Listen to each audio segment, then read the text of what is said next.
Project Glasswing. The proof is in. Finding bugs is now trivial. Fixing them is the entire war. Anthropic just published the first operational update on Project Glasswing. In roughly 1 month, Claude Mythos, working with about 50 partner organizations, identified more than 10,000 high and critical severity vulnerabilities. Partners report bug finding rates up more than 10x over their previous tooling. Cloudflare alone surfaced 2,000 bugs with a false positive rate better than the human testers. The lab said something in this post that I wanted to read back because they said it almost verbatim. Software security used to be limited by how fast you could find bugs. Now it is limited by how fast we can verify, disclose, and patch them. I've been making that exact argument on this channel for the past year. Vulnapocalypse, the AI capability curve, the MVD collapse, the zero-day clock, every one of these pieces was built on a thesis that vulnerability discovery is collapsing towards zero cost while remediation stays human-bound. Glasswing is the first large-scale operational proof that thesis is correct. Let me walk you through the numbers. Start with the open source numbers, because they are the most detailed. Mythos scanned more than 1,000 open source projects and identified an estimated 6,202 high and critical severity vulnerabilities from over 23,000 total findings. Of the 1,752 that were independently assessed, 90.6% were confirmed as valid true positives, and 62.4% were confirmed as high or critical. Those are remarkable accuracy numbers. This is not a noisy scanner flooding triage queues with garbage. 9 out of 10 findings are real. Now look at the partners. Cloudflare pointed Mythos at more than 50 of their own production repositories. 2,000 total bugs, 400 high or critical.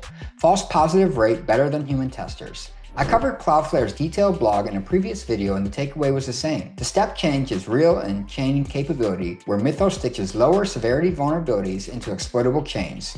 It's what separates this from prior models. Mozilla is another headline. Mythos found 271 vulnerabilities in Firefox. That is roughly 10x the number found in prior versions using their existing tooling. Think about what that means for a single shipping browser. One model, one pass, 10 times the findings. In the UK AI Security Institute confirmed that Mythos is the first model to solve both of their cyber ranges end-to-end. That is the TLO benchmark, the 32-step corporate network attack chain I covered in the AI capability curve video. Mythos did not just pass the benchmark, it completed the full range. Pair that with Nicholas Carlini's research showing that AI cyber capability is doubling roughly every 4 months. Opus 4.1 and Sonnet 4.5 found a small fraction of what Opus 4.6 discovered. Mythos is another leap beyond that. The curve is not flattening, it's steepening. Here's where Glasswing stops being a capability story and becomes a vulnerability management story. Of the 530 high and critical bugs disclosed to maintainers, 75 have been patched. That is a 14% patch rate. The average time to patch a high or critical finding is 2 weeks. Now some of the enterprise partners are moving faster. Palo Alto is patching at 5x their normal rate. Microsoft is trending larger in volume. Oracle is moving multiple times faster. But those are well-resourced vendors with dedicated security engineering teams. They are the exception, not the baseline.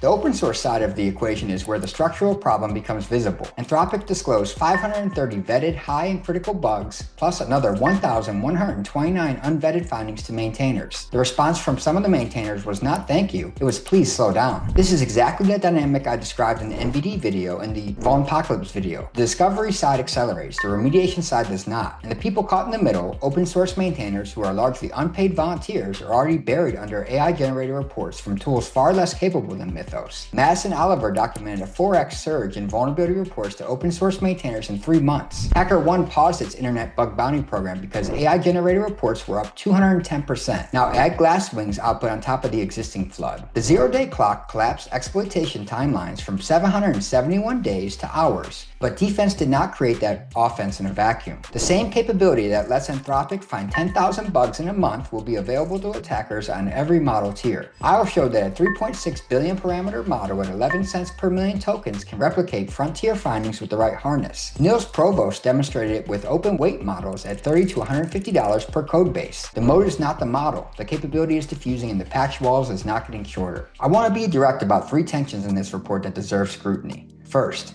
Anthropic's position that Mythos is too dangerous to release broadly is both a genuine safety stance and a convenient competitive moat. Controlled access through 50 vetted partners means Anthropic decides who gets the capability. That is a defensible policy choice, but it is also a market position. And broad Mythos class availability is coming regardless, whether from Anthropic on their timeline, from competing labs, or from open source harnesses wrapping smaller models. The gating buys time, it does not buy permanence. Second, the enterprise patch numbers look fast. 2 weeks average, but that speed comes partly from skipping traditional coordinated disclosure timelines. When Anthropic is both the finder and the disclosure coordinator, the process compresses. That is not how most of the ecosystem operates. Most organizations are still measuring remediation in months, not weeks. The DBIR's data shows only 26% of critical KEV vulnerabilities fully remediated in a year, with a 43-day median. Third, even a throttled disclosure pace is adding significant load to an ecosystem that was already overloaded before Glasswing existed.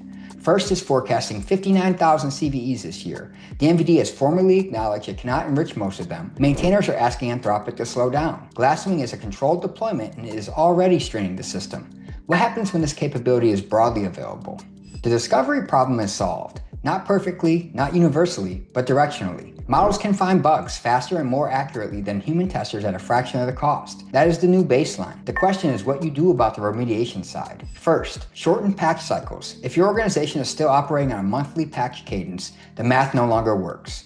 The exploitation timeline is hours, the discovery timeline is minutes. Monthly patching is a policy built for a threat environment that no longer exists. Second, adopt reachability-based prioritization.